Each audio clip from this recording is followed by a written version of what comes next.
Bismillahirrahmanirrahim. Ayo bawa harta ke surga. Dukung pembangunan sekolah Islam Mufid dengan donasi ke rekening atas nama Yayasan Muflih untuk Islam dan Dakwah. Assalamualaikum warahmatullahi wabarakatuh. Innal hamdalillah nahmaduhu wa nasta'inuhu wa nastaghfiruh. Wa na'udzu billahi min syururi anfusina wa sayyiati a'malina. Man yahdihillahu fala mudhillalah wa man yudlil fala hadiyalah. Ashhadu an la ilaha illallah wahdahu la syarikalah wa ashhadu anna Muhammadan abduhu wa rasuluh. Allahumma salli wa sallim ala Rasulillah nabiyina Muhammadin sallallahu alaihi wasallam wa ala alihi wa ashabihi wa man tabi'ahum bi ihsanin ila yaumiddin, amma ba'd. Ma'asyiral muslimin rahimani Allah wa iyyakum ajma'in. Alhamdulillah, pada malam hari ini saya dimintakan untuk menggantikan pemateri yang sebagaimana biasanya Ustadz Muflih hafizahullah,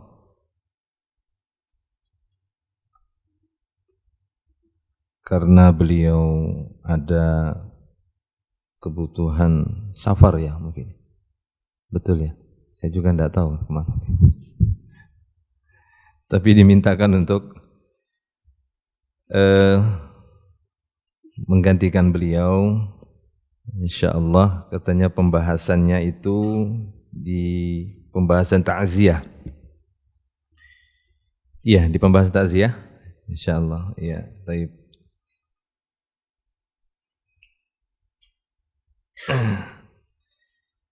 Sampai poin kelima.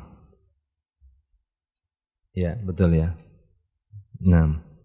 Sampai poin kelima di sini di buku Ensiklopedia Salat menurut Al-Quran dan Sunnah Dr. Said bin Ali bin Waf Al-Qahtani. Tapi langsung saja. Ma'asyiral muslimin rahimanillah wa iyyakum ajma'in. Saya melanjutkan saja dengan apa yang disebutkan dalam buku ini. InsyaAllah mudah-mudahan apa yang kita sampaikan nantinya bisa menambah faedah bagi antum semua tentang pembahasan ini berkaitan dengan salat jenazah. Ya, di sini disebutkan bab 33 salat jenazah. Di halaman 552. 6. Yang kelima disebutkan di sini, langsung saja ya.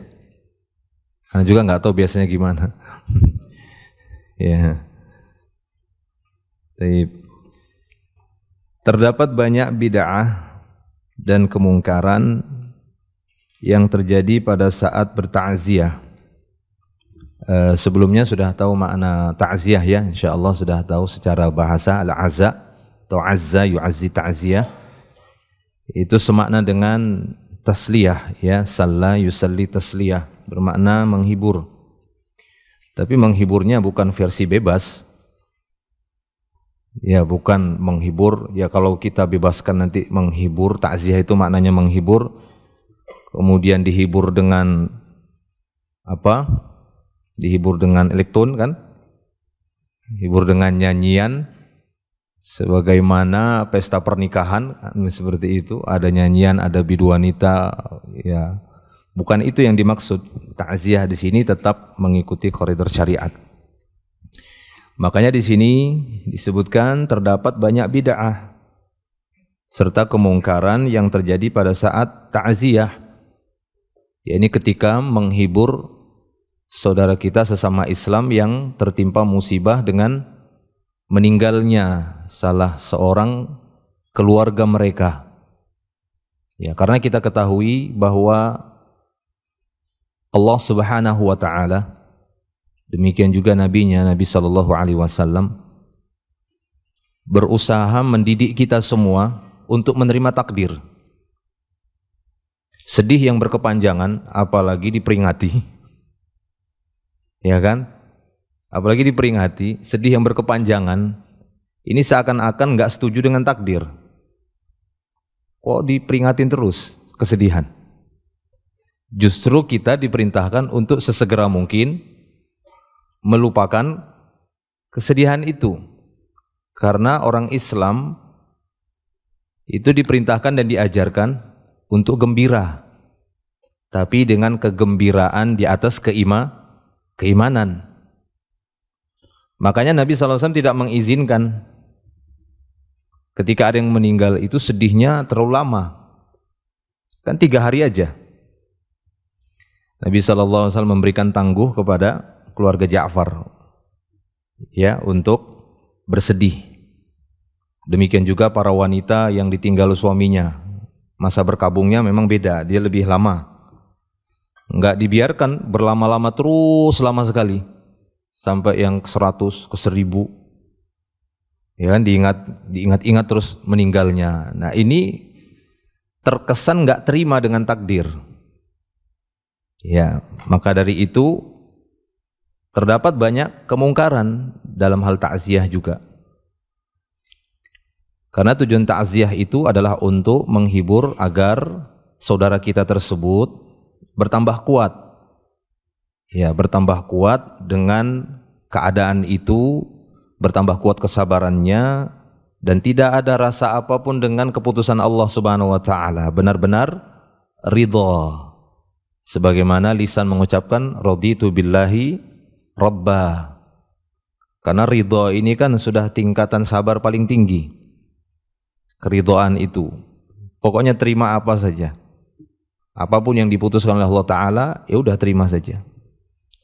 Sehingga ada hal-hal yang dibolehkan, ya, toleransilah bahasanya, tidak masuk kepada niyahah, tidak masuk pada mengingkari takdir Allah Tabaraka wa Ta'ala, nangis yang sebagaimana biasanya meneteskan air mata sedih. Ya, makanya Nabi SAW ketika 3 hari setelah kematiannya Ja'far mendatangi keluarga Ja'far, karena Nabi SAW hanya memberikan 3 hari saja. Amhala Nabi, anna Nabi SAW amhala di ali Ja'far salasan, ya, ayatiyahum. Tapi setelah 3 hari Nabi SAW datang ke keluarga Ja'far dan mengatakan, la tabaqu ala akhi ba'dal yaum. Jangan nangis-nangis lagi, setelah hari ini enggak ada nangis-nangis lagi, kata Nabi. Ya, enggak ada nangis-nangis lagi. Udah cukup.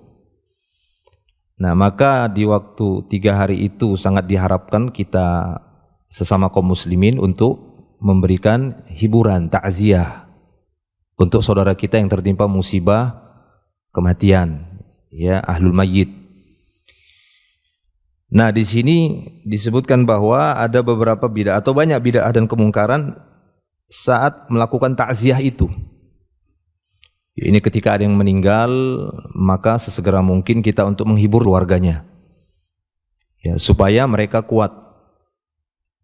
Kemudian menempati kesabaran yang sebenar-benar sabar dan ridha dengan keputusan Allah Subhanahu wa Ta'ala yang mengambil salah seorang dari keluarga mereka, orang yang mereka cintai, yang mereka sayangi. Taib. Nah, kata beliau di sini, penulis mengatakan di sini, akan tetapi yang paling sering tampak pada sebagian masyarakat adalah sebagai berikut. A. Berkumpulnya keluarga duka di luar rumah atau di tempat-tempat yang luas, baik berupa tenda besar yang disinari dengan lampu-lampu dan dihamparkan permadani-permadani untuk menyambut kedatangan orang-orang yang bertakziah. Itu ya, kata beliau. Atau di gedung-gedung hiburan yang telah disinari cahaya dan dihamparkan permadani di dalamnya, atau dengan menghamparkan permadani di halaman depan rumah dan meneranginya dengan cahaya lampu yang dipersiapkan untuk menyambut orang-orang yang bertakziah, atau dengan menerangi jalan-jalan dan menghadirkan orang-orang yang membacakan Al-Quran, menyediakan kopi, teh, jus, dan wewangian yang disediakan untuk orang yang bertakziah, yang datang untuk bertakziah, menghibur keluarga mayit. Juga kemungkaran-kemungkaran dan bid'ah-bid'ah lainnya yang wajib dijauhi oleh setiap muslim, dan hendaknya ia selalu berpegang teguh kepada as-sunnah. Dan jika keluarga duka membuat makanan untuk orang-orang, hal itu merupakan perbuatan bid'ah lainnya. Taib. Jadi di sini beliau lebih menyoroti kepada al-ijtima'nya, berkumpul-kumpulnya. Memang di sana ada riwayat, mungkin di sini dibawakan ya. Ada dibawakan di sini riwayatnya.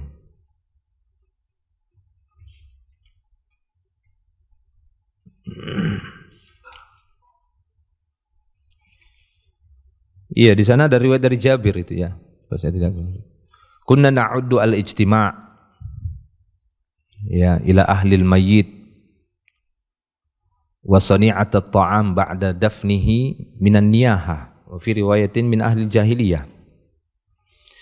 Jadi disebutkan dalam asar tersebut, dan ini yang menjadi dalil yang menunjukkan bahwasanya berkumpul-kumpul. Tadi di sini beliau menyebutkan berkumpul-kumpul keluarga duka di luar rumah atau di tempat-tempat yang luas yang sengaja memang dibuat untuk mengumpulkan manusia, ya, mengumpulkan para pentakziah. Nah, kata sahabat tadi, kami menganggap bahwasanya al-ijtima' berkumpul-kumpul itu di tempat si mayit setelah penguburannya atau membuatkan makanan, maka ini termasuk niyahah.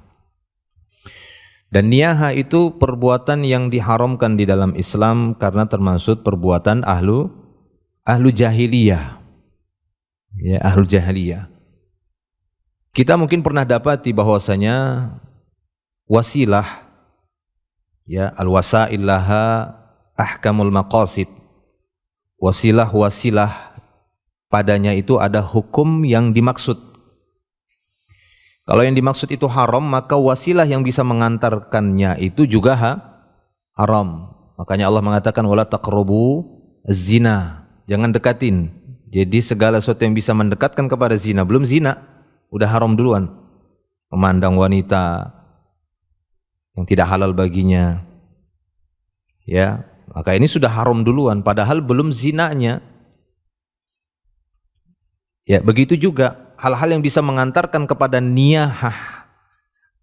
Karena niyahah seperti yang dijelaskan oleh Nabi, seperti yang dilakukan oleh ahlul jahiliyah adalah dengan menampar-nampar pipi, nyobek-nyobek ini, cakul juyub, nyobek kantong ini, kemudian kerah baju, menjambak-jambak rambut. Bukan cuma sebatas nangis. Kalau nangis biasa sedih seperti itu, ini manusiawi. Biasa manusia itu nangis sedih ketika ada yang hilang dari dirinya, dari keluarganya, dari hartanya, nangis. Tapi ketika menangisnya tersebut atau kesedihan tadi itu menghantarkan dia kepada niyahah seperti yang dilakukan oleh ahlul jahiliyah, nah inilah yang diharamkan.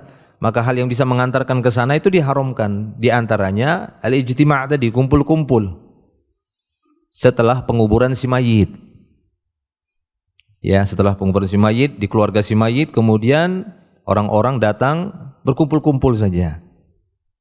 Sengaja untuk kumpul-kumpul saja. Nah, maka di sini para jemaah milik Allah Subhanahu wa taala, di sini kita sedikit memberikan rincian antara berkumpul, sengaja mengumpulkan. Karena kalau kita lihat tadi penjelasan Syekh di sini, ini lebih mengarah kepada sengaja. Ya, lebih mengarah kepada sengaja, bukan ketidaksengajaan dengan tujuan untuk ta'ziyah.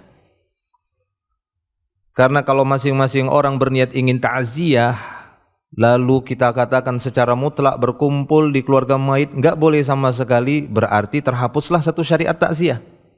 Enggak boleh takziah berarti. Karena mau tidak mau akan terjadi perkumpulan.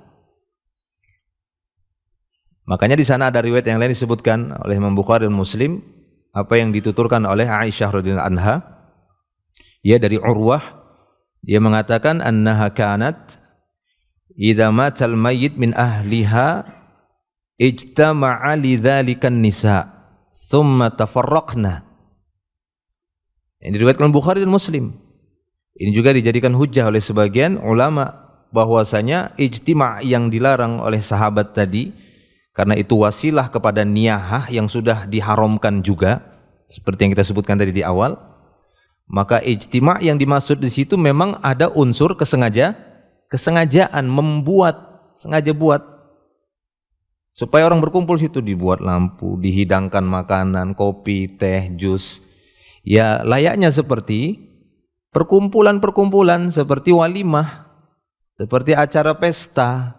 Nah ini yang tidak dibolehkan, ini yang mengarah kepada niyahah tadi. Ini yang dianggap niyah oleh para sahabat dan ini yang dibenci oleh para salafus saleh. Sengaja berkumpul-kumpul seperti ini, apalagi ditambah dengan amalan-amalan bid'ah tadi. Sekedar kumpul kemudian buatkan makanan sengaja, nah ini saja sudah niyahah, udah masuk kepada hukum niyahah yang diharamkan. Karena niyahah ini efeknya itu tidak hanya pada pelaku saja, ini bisa berlaku juga bagi si mayit.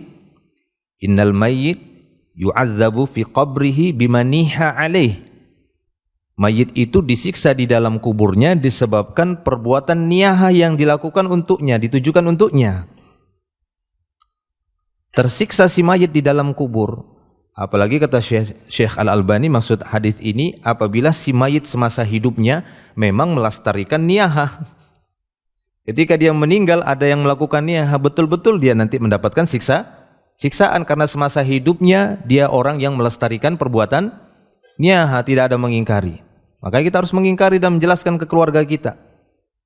Jangan sampai nanti kalau kita meninggal kita meridhoi niyahah, perbuatan-perbuatan kemungkaran dan bid'ah saat ada yang meninggal dunia, kita ridho dengan itu, tidak ada penjelasan kepada keluarga kita saat kita meninggal, na'udzubillah.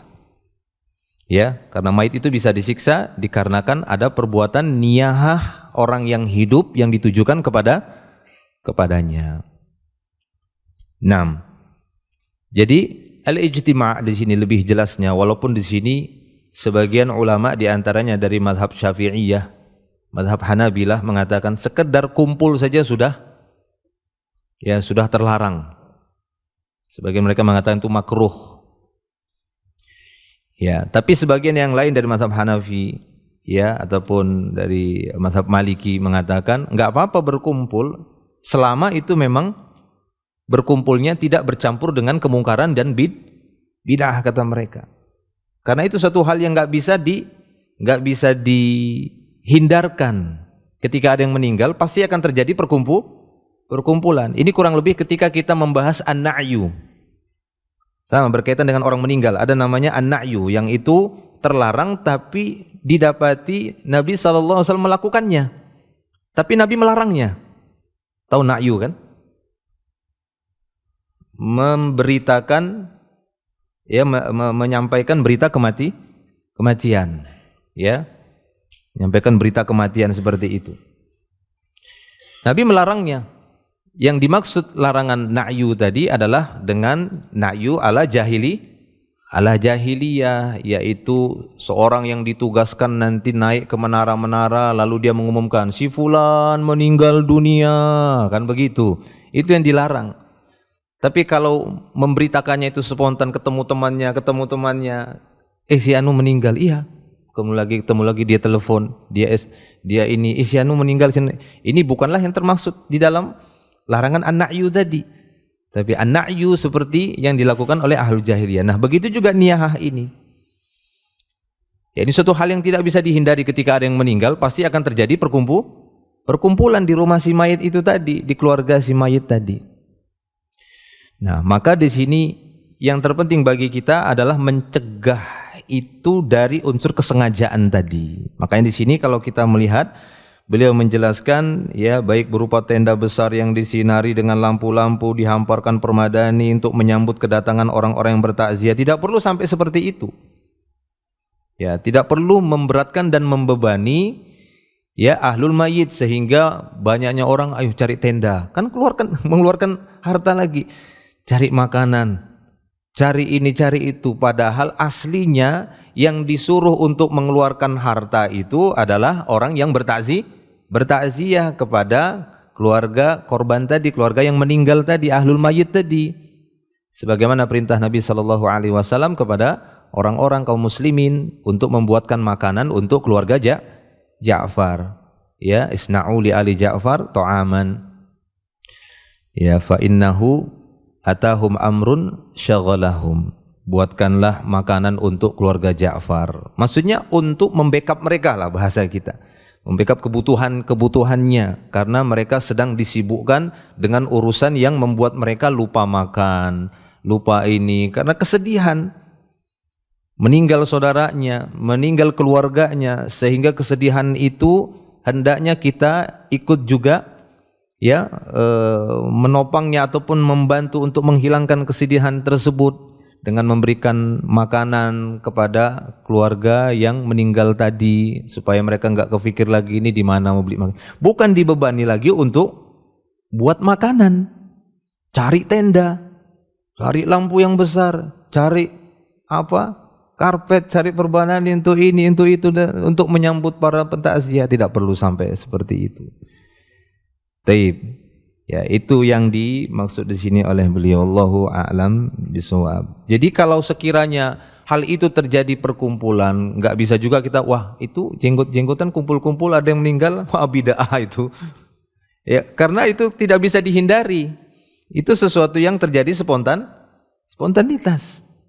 Ya, namanya kumpul. Ya sama tadi seperti riwayat yang disebutkan dalam Bukhari Muslim tentang ya kata Urwah tentang Aisyah radhiyallahu anha, apabila ada yang meninggal dunia dari keluarga Aisyah, maka para wanita berkumpul dengan sebab adanya yang meninggal tadi. Ijtama'a lidzalikan nisa, summa tafarraqna, setelah itu baru mereka berpisah, sudah pulang masing-masing. Jadi itu tidak bisa dihindari yang namanya kumpul ketika ada yang meninggal dunia. Ya, paham sampai sini ya? Nah, seperti itu. Yang diingkari di sini adalah perkumpulan yang sengaja kemudian mengeluarkan biaya, harus ya keluarga korban, keluarga si mayit tadi akhirnya harus mengeluarkan harta, sementara mereka dalam keadaan kesedihan, hilang keluarga mereka, hilang juga hartanya karena mau menyambut orang-orang yang bertakziah tadi, untuk membuatkan makanan, buat ini, buat itu, buat ini dan seterusnya. Taib. 6. Ya, makanya di sini ketika berkumpul itu ditambah lagi dengan makanan-makanan. Nah, dan jika keluarga duka membuat makanan untuk orang-orang, hal ini merupakan perbuatan bid'ah yang lainnya. Nah, kumpul sengaja mengumpulkan manusia, kan sekarang ada yang seperti itu. Ya, apa tanda sengajanya dia mengumpulkan manusia? Dia siapkan uang, dimasukkan amplop. Ya kan? Supaya apa? Supaya orang berdatangan. Karena lebih mudah mendatangkan orang pakai uang. Kasih, datang, kasih. Nah, ini sengaja namanya. Ini udah kelihatan sengajanya seperti ini. Ya, ataupun sengaja memang mengundang, mungkin ada grupnya, mungkin ada ininya, kan begitu kan? Datang ya ke rumahku. Takziah ya ke sini, datang ya. Nah, ini sengaja namanya. Walaupun enggak makan-makan misalnya. Kan cuma kumpul-kumpul saja. Ah, itulah yang dia dianggap niyah itu wasilah niyah tadi. Karena perbuatan seperti itu akan memperlama kesedihan. Itulah yang diingatkan oleh Al-Imam Asy-Syafi'i. Maka dia mengatakan akrahul ma'tam wa hiyal jamaah, kata Imam Syafi'i. Aku benci sekali dengan ma'tam, yaitu kumpul-kumpul setelah ada yang meninggal dunia. Kumpul-kumpul. Itu tidak disukai ya oleh Imam Syafi'i, dan mazhab Syafi'iyah itu membenci. Sangat membenci adanya kumpul-kumpul walaupun enggak makan. Ya, walaupun tidak makan, walaupun tidak ada tangisan, kan itu kata Imam Syafi'i. Akrahul ma'tam wa hiyal jamaah walau lam yakun lahum buka. Walaupun mereka enggak nangis waktu kumpul-kumpul itu. Apalagi kumpul-kumpul terus nangis, peluk-pelukan begitu ya. Ah, sudah itu tambah lagi. Ditambah sedih lagi ya, kan begitu kan. Ingat enggak si anu kan begitu kan, rahimahullah, ini misalnya begitu kan, yang si udah meninggal ini ya, waktu itu kita tambah nangis lagi kan begitu. Sengaja kumpul-kumpul. Apalagi ditambah lagi dengan dihidangkan makanan-makanan. Nah, ini kata Imam Syafi'i, akrahul ma'tam wa hiyal jamaah walau lam yakun lahum bukaun. Fa innahu yujaddidul huzn. Karena perbuatan seperti ini bisa menambah kesedihan. Ya. Justru takziah itu tujuannya apa? Supaya mengurangi kesedihan. Bahkan kalau bisa menghilangkan kesedihan itu udah, biarkan itu. Kita lanjut lagi kehidupan kita yang masih ada umurnya. Namanya sudah meninggal, nggak bisa kembali lah. Nggak bisa kembali lagi. Apa faedah tangisan itu tadi? Apa manfaatnya? Maka datanglah syariat memerintahkan saudara-saudara teman-temannya untuk takziah supaya temannya yang kena musibah ini kuat, nggak sedih terus. Ya, apalagi sampai pingsan dia, ya karena kesedihan tersebut. Taib. Nah, itu dia. Ya, jelas. Jadi berkumpul-kumpul di sini ini lebih kepada unsur kesengajaan, bukan spontanitas. Ada yang meninggal kan begitu, datang temannya, datang lagi teman kantornya, datang lagi teman mainnya, datang teman ngajinya, kumpul situ, mungkin sekedar ngobrol, sekedar ini, ya dalam waktu-waktu tertentu saja, habis itu kemudian pulang. Kan terjadi perkumpulan yang seperti ini, bukan termasuk yang dilarang, yang termasuk niyahah tadi. Jangan salah paham pula sebagian orang, wah sama aja itu kumpul-kumpul juga, niyahah juga ini, kata gitu. Ya tidak, bukan itu yang dimaksud ya oleh para salaf atau para sahabat tersebut. Taib. Nah, kemudian yang B, berkumpul di rumah duka untuk makan-makan, minum, membacakan Al-Qur'an. Nah, ini tambah lagi bid'ahnya. Ya kan? Membacakan Al-Qur'an dan mengundang orang-orang untuk menyantap makanan yang telah disediakan. Terkadang sebagian dari orang yang bertakziah datang dengan membawa kambing, datang bawa unta atau sapi dengan dalih untuk menjamu para tamu yang bertakziah. Nah, ini menyemarakkan namanya. Ya, ini namanya menyemarakkan orang meninggal. Ini seperti merayakan kematian. Senang dengan adanya kematian. Yuk makan-makan kita, ada yang mati. Ya, enggak sopan kan seperti itu. Enggak layak seperti itu. Yang menjadi tugas kita adalah menghibur orang yang keluarga yang tertimpa musibah, ada yang meninggal keluarganya, saudaranya. Nah, itu yang menjadi tugas kita, bukan yang membawa makanan seperti ini dengan dalih untuk menjamu para tamu yang bertakziah dan untuk keluarga duka. Ya, kadang tercampur dia, akhirnya tujuannya kan ini untuk keluarga duka, tapi sekaligus untuk menjamu tamu yang bertakziah. Nah, yang seperti ini kadang bercampur akhirnya. Ya, terjadi iltibas, kerancuan, rancu jadinya. Dari satu sisi memang diperintahkan membuatkan makanan untuk keluarga yang tertimpa musibah, tapi sekalian katanya makanannya ini juga untuk menjamu orang yang bertakziah. Ya, akhirnya terjatuh pada niyahah tadi. Bagaimana yang diriwayatkan oleh sahabat Jabir tadi. Kunna na'uddu al-ijtima' ila ahli al-mayyit wa sani'at at-ta'am ba'da dafnihi minan niyahah. Ya, kita bacakan. Terkadang sebagian dari orang yang bertakziah datang dengan membawa kambing, unta atau sapi dengan dalih untuk menjamu para tamu yang bertakziah dan untuk keluarga duka. Mereka mengundang semua orang yang datang untuk bertakziah yang ditemuinya. Jadi ketemu di jalan, ya kemudian datang ke sana, datang takziah, ada makanannya, ya ada bingkisannya, ada ininya, kan begitu kan? Ada apa namanya? Ya ada nasi bungkusnya kah atau apalah begitu ya, ada makanannya intinya. Nah itu pada berdatangan. Apalagi kalau ada amplopnya. Saya pernah ditanya seperti itu, Ustaz, gimana hukumnya itu? Ketika ada yang meninggal itu, keluarga itu menyiapkan amplop yang banyak diisiin kan begitu. Nanti dikasih supaya orang datang lebih banyak yang menyolatkan, lebih banyak yang melayatkan begitu kan, yang bertakziah. Jadi orang-orang datang banyak nanti dibagiin amplop, terutama yang menyolatkan dibagiin amplop. Maka kita katakan ini bagian dari niyahah tadi ini dan perbuatan bid'ah. Ya, perbuatan yang bid'ah yang mengada-ngada di dalam Islam, apalagi dikaitkan itu dengan ibadah. Taib. Jadi itu. Mereka mengundang semua orang yang datang untuk bertakziah yang ditemuinya untuk menghadiri jamuan makan ini. Nah, ini mirip seperti walimah, bukan takziah. Ya, mirip seperti walimah jadinya. Ini semua termasuk bid'ah munkar sebagaimana hadis ya Jarir bin Abdullah Al-Bajali, Jarir ya, bukan Jabir, Afwan, ini dia. Maksud saya tadi riwayatnya, ini dia. Dari Jarir bin Abdullah Al-Bajali, tadi ralat ya, saya bilang Jabir, ini Jarir, ternyata sahabat Jarir bin Abdullah Al-Bajali. Dia berkata, kami menganggap bahwa kumpul-kumpul di rumah keluarga duka dan membuat makanan setelah menguburkannya termasuk niyahah. Nah, ini yang kita sebut tadi ya sebagai dalil pembahasan para ulama yang menyebutkan bahwasanya ijtima' yang dimaksud tadi itu adalah perkumpulan yang memang ada unsur kesengajaan, ditambah lagi membuat-buat makanan, menjamu tamu-tamu yang datang untuk takziah, dibuatkan makanan untuk menjamu mereka. Nah, ini termasuk niyahah. Ya, dan lafaz Ibnu Majah di sana disebutkan kami memandang bahwa kumpul-kumpul di rumah keluarga duka dan membuat makanan termasuk niyahah. Ya.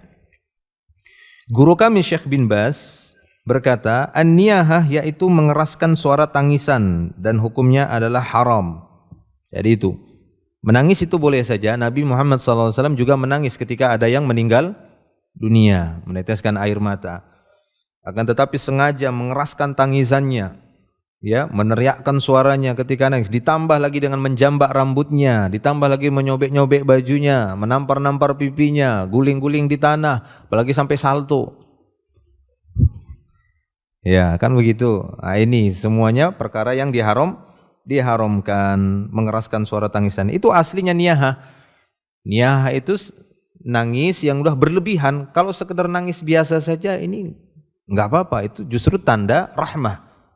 Ya, itu tanda sayang yang Allah Ta'ala tanamkan di hati para hamba-hambanya. Itu rasa sayang. Taib. Ya kan tidak mungkin ada yang meninggal terus ketawa-ketawa kan begitu kan. Ya pasti sedih lah, namanya orang ada yang meninggal itu sedih, itu manusiawi. Tapi ketika dia mengeraskan tangisannya tadi, dia tambah lagi dengan perbuatan-perbuatan yang lain yang menunjukkan kesedihan, maka ini termasuk perbuatan ahli jahiliyah atau perbuatan niyahah. Ya, seperti yang pernah dilakukan oleh Ummu Salamah ketika Abu Salamah meninggal dunia. Ya, sebagian para wanita itu berupaya untuk mengundang wanita yang lainnya supaya tambah sedih, maka ditegur pada waktu itu.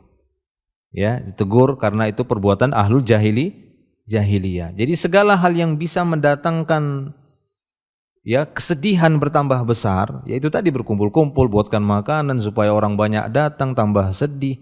Nah, ini bisa jatuh pada perbuatan niyahah tadi, dan niyahah ini adalah perbuatan yang haram. Orang yang meninggal disiksa di dalam kuburnya disebabkan oleh ratapan atas dirinya yang kita sebutkan tadi hadisnya, ya, dengan beberapa redaksi. Ya, di antaranya tadi yang kita sebutkan, innal mayit yu'adzab fi qabrihi bima niha alaihi. Mayit itu disiksa di dalam kuburnya disebabkan niyahah yang ditujukan kepadanya. Ya. Sebagaimana disebutkan dalam hadis yang sahih dari Nabi sallallahu alaihi wasallam, sedangkan menangis itu sendiri sebenarnya diperbolehkan jika hanya dengan mengeluarkan air mata tanpa disertai dengan ratapan. Jadi kalau sekedar buka hanya nangis saja tanpa ada niyahah maka boleh. Tapi kalau tangisan sudah disertai dengan ratapan, dengan teriakan yang sangat kuat, kemudian ditambah lagi tadi menampar-nampar pipi, menjambak-jambak rambut atau apa, guling-guling di tanah, ya, atau mecahkan ini, mukul itu dan yang lainnya, yang menunjukkan kesedihan yang seperti ini adalah ratapan yang diharamkan ataupun niyahah yang dilarang di dalam Islam.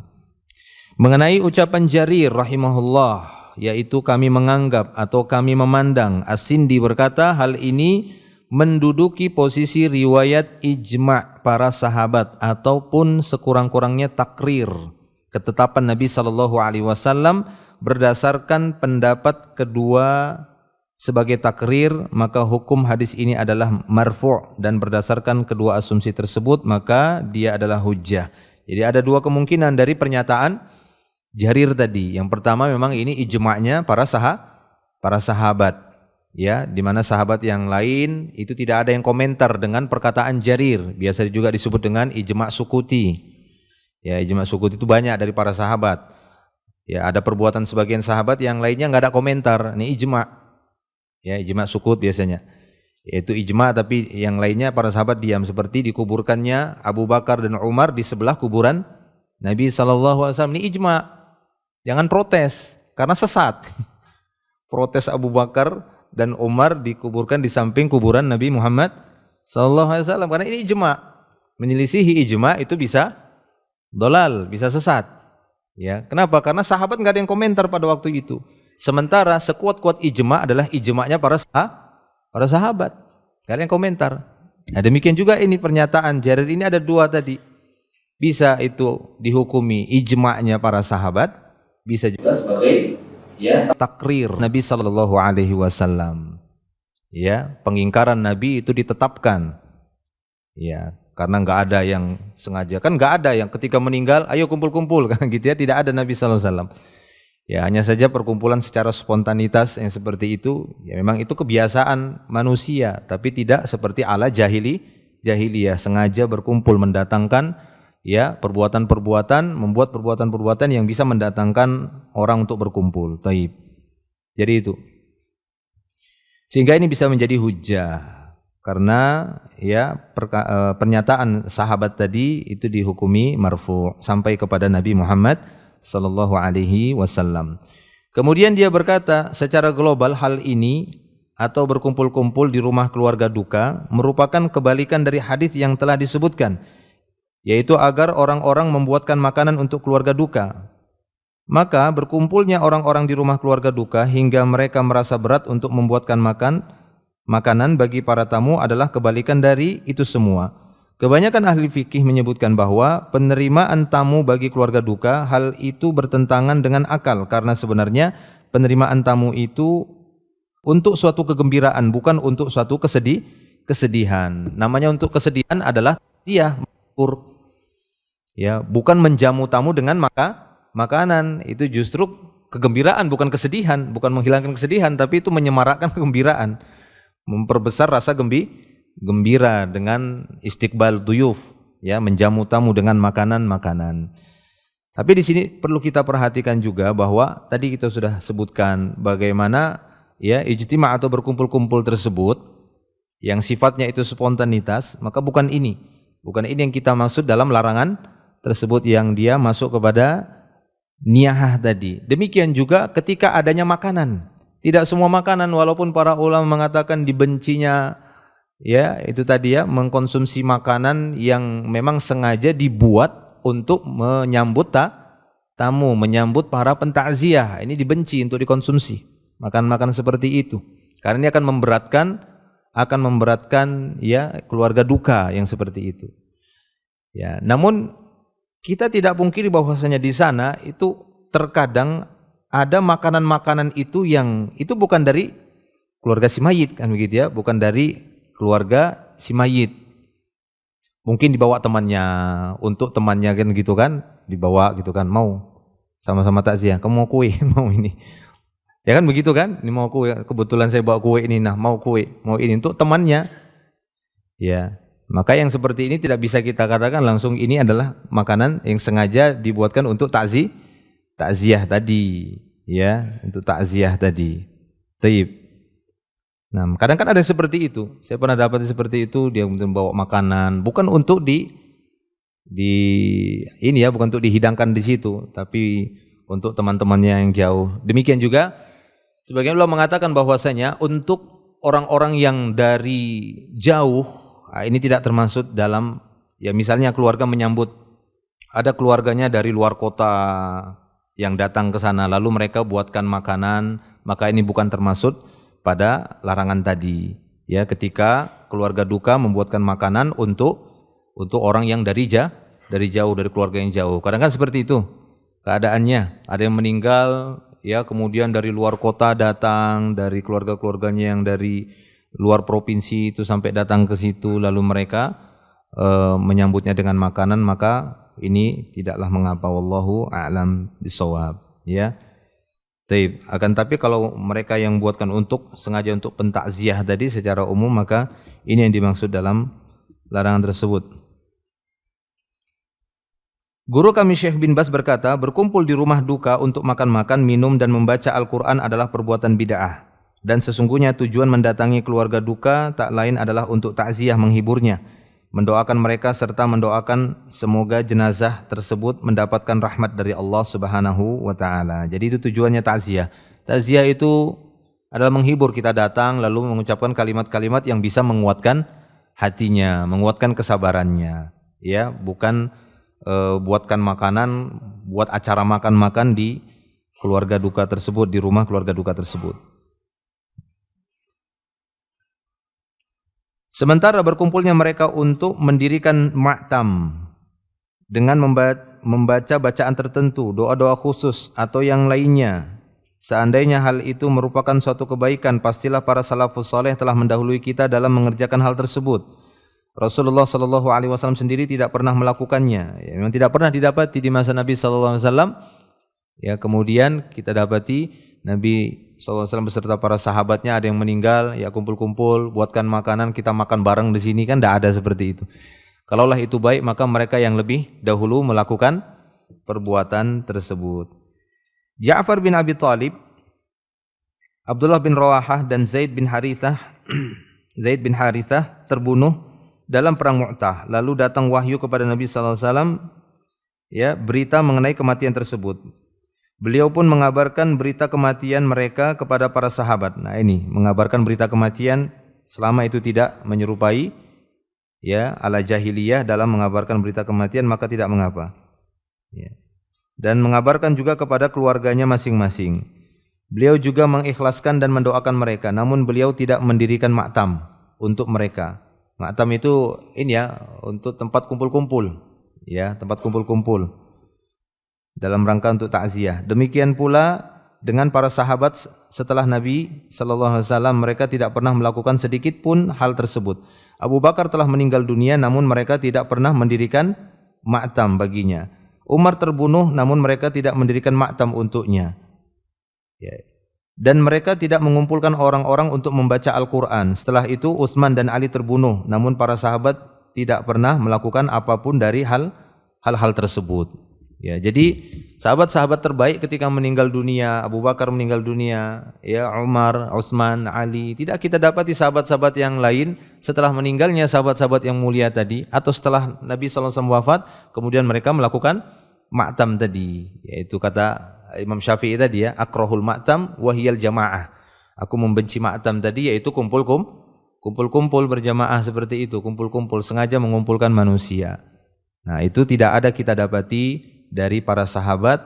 Sekiranya memang itu ada, apalagi sampai mengumpulkan orang-orang, sengaja memanggil qari gitu ya, atau perkumpulan pengajian untuk baca Al-Quran ataupun dibagi-bagi. Saya dulu pernah waktu kecil itu ya di kampung saya begitu, ada yang meninggal nanti dibagi gitu 30 orang, kemudian baca yang ini juz 1, juz 2, juz 3 dalam satu waktu. Masing-masing baca, kamu baca juz 1, juz 2, juz 3, juz 4 sampai 30 orang lebih, kamu baca juz 30, mulai 1 2 3 baca. Ya, khatam. Kemudian nanti pahalanya dikirimkan kepada si mayit kan begitu ya. Setelah meninggalnya itu di hari pertama, kedua atau ketiga bahkan sampai hari ketujuh dan seterusnya. Nah, yang seperti ini adalah perbuatan-perbuatan yang tidak ada dasarnya dalam Islam, perbuatan bid'ah sebagaimana yang disebutkan ya oleh para ulama ya tentang hal tersebut. Wallahu a'lam bishawab. Sebagian orang ada yang berkata, saya baru hijrah, saya ingin ikut pengajian, saya ingin belajar Islam, tapi saya bingung mulai dari mana saya harus belajar. Ada lagi yang berkata, saya mau ikut kajian, tapi setelah sampai di tempat kajian, rupanya pembahasan sudah ada di tengah buku. Sebagian teman-teman yang ikut kajian online, kadang ada yang berkata, saya kalau ikut kajian online 1-2 jam, terus terang kadang kurang fokus. Itulah kenapa Mufid Islamic Academy atau MIA hadir di tengah-tengah kaum muslimin untuk menawarkan metodologi pembelajaran melalui kitab-kitab para ulama secara terstruktur dan berjenjang. Di Mufid Islamic Academy, kita belajar Islam dari dasar. Belajarnya secara runut dan sistematis. Kurikulum disusun sesuai dengan kebutuhan, khususnya bagi orang-orang yang baru hijrah atau yang baru ingin belajar Islam. Materi pelajaran menggunakan kitab-kitab para ulama dan dibahas dengan video pendek yang mudah dipahami. Penjelasan disertai contoh sederhana dan analogi yang memudahkan. Video materi diproduksi high quality baik audio maupun visual. Diajarkan dalam beberapa level atau mustawa, dan ada ujian serta sertifikasi kenaikan level atau mustawa. Untuk informasi lebih lanjut tentang pendaftaran, teman-teman bisa mengakses di media sosial Mufid TV Official, baik yang ada di Telegram, YouTube, Instagram, maupun di Facebook. Ada yang mau bertanya? Fadlan, silakan. Iya, silahkan. Dia merencanakan walimatul ulang, sudah catering dari besar. Paginya di keluarga itu ada yang meninggal, sementara undangannya malam. Iya. Jadi harus dibatalkan apa tetap? Apanya? Makanannya? Ya, undangannya kan sudah diundang dari hari kemarin. Walimatul urs? Walimatul ulam atau urus kan? Iya. Itu makanan sudah dipesan di catering. Ternyata pagi harinya keluarga tersebut ada yang meninggal. Undangan tersebut diteruskan apa dihentikan? Ya, kalau memang bisa dipisah, dipisah. Ya, kalau memang bisa dipisah, dipisah. Artinya apa? Artinya untuk acara pernikahannya tersebut bisa ditunda ataupun dipindah tempat supaya di situ untuk mengurus jenazah dan semisalnya kan itu bisa dilakukan di rumah itu, maka ini lebih utama. Jika memang menggabungkan itu sulit, maka dipilih salah satunya, yaitu yang disegerakan adalah menguburkan jenazahnya, mengurusnya jenazah. Oh, sudah selesai. Malamnya acara Tinggalnya pagi yang sudah selesai. ya acara makan walimahnya tetap dilakukan, tidak apa-apa. Iya, tidak apa-apa. Yang terpenting bukan ada penambahan nanti, ini sekalian ada acara untuk takziahnya, kan seperti itu. Ya, ini ada acara untuk takziahnya. Yang kita maksud tadi supaya tidak ada menghilangkan atau menghindari dugaan-dugaan orang. Mungkin dugaan sebagian orang, loh kok ada acara makan-makan ketika ada yang meninggal, kan seperti itu. Baik. Allahu a'lam bishawab. Cukup ya, insyaallah. Sampai di sini dulu, semoga menjadi tambah ilmu manfaat. Akhiru da'wan alhamdulillah, subhanakallah bihamdik, asyhadu an la ilaha illa anta astaghfiruka wa atubu ilaik. Assalamualaikum warahmatullahi wabarakatuh.